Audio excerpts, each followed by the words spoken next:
पहचान करवाओ। हाँ जी दसो जी हुण अस्सलाम वालेकुम जी, मैं हकीम परवेज़, मेरे नाल है मेरे दोस्त हकीम मोहम्मद अख्तर जेड़े बेहतरीन सन्यासी ने और बूटियां के मतलब माशाल्लाह बहुत कुछ जानते हैं, बहुत महारत रखते हैं। ये तो एक बूटी का तारफ करान लगे ने। ये जनाब अली है दोस्तों, इस बूटी के मतलब तुसें दसन लगा मैं, ये बूटी है। तो कुछ इसी फलियां छोटी छोटियां लगी हैं। ये जेह्ड़ी माखन बूटी सी आखने तो आम किताबों जिसने जिक्र मौजूद है बाकी यह देखी ना फलियां होनी इसने लगी हैं।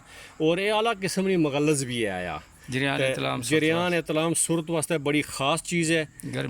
गर्मी ने जितनी मरीज़ यानी खास करी तो जेह्ड़े एतलाम ने मरीज़ उन्होंने वास्ते तो यह हयात रखनी है। तो जंगल फिरने वो तुसां कोई अगर कोई खाने वाली चीज़ ना लभे तो एक कोई अद्धी कपात तकरीबन इस बूटी की जरा इस सारा कच्ची ऐसा हुए बाहर इसी खाओ। ये बहुत बड़ी अक्सीर है जी है। ऐसे बारे तारफ करा छोड़ो। यह बूटी है जिसे सराला आखने ऐसे सराले होने इत्थै इसी जरा सराला गिनेआ जाना साढ़ी जबान इसी सराला आखने तो बाकी ने पता नहीं किस ना लोग जानने उस जी बूटी में खाना सा आप रखो। ये देखो इस किस तरह मगलज है। ये दसने मतलब यह है कि ये आला किस्म की मगलज है और बहुत बहुत फ़ायदेमंद है, क्योंकि कुत बाह तक जितने मर्ज न उन्होंने सारे वास्ते ये बड़ी अक्सीर है।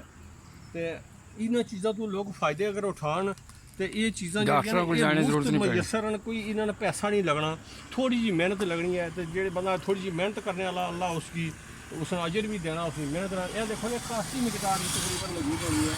खास थोड़ी निम्नक जगह पर यह देखो फलियाँ देखो कितनियाँ लोग किसी बहुफली आने लेकिन ये बहुफली नहीं है। बहुफली मुख्तलिफ चीज़ है, वो भी दसे उसमें इंशाल्लाह जल्दी उसमें तारफ कराता हूँ।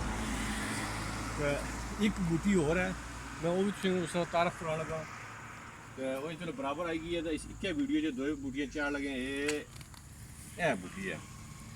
इसकी भी दोस्त पहचान करो। इसी आने फरारी फरारी ना मतलब है कि जी नसने वाली चीज़ां उसकी काबू करने वाली इसी फरारिया या फरारी ये गिने ये बड़ी अक्सीरी बूटी है।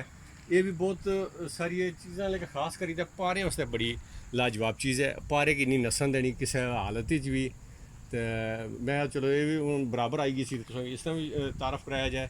तो इंशाल्लाह अगली वीडियो फिर सुना मुलाकात होसी बहुत जल्दी।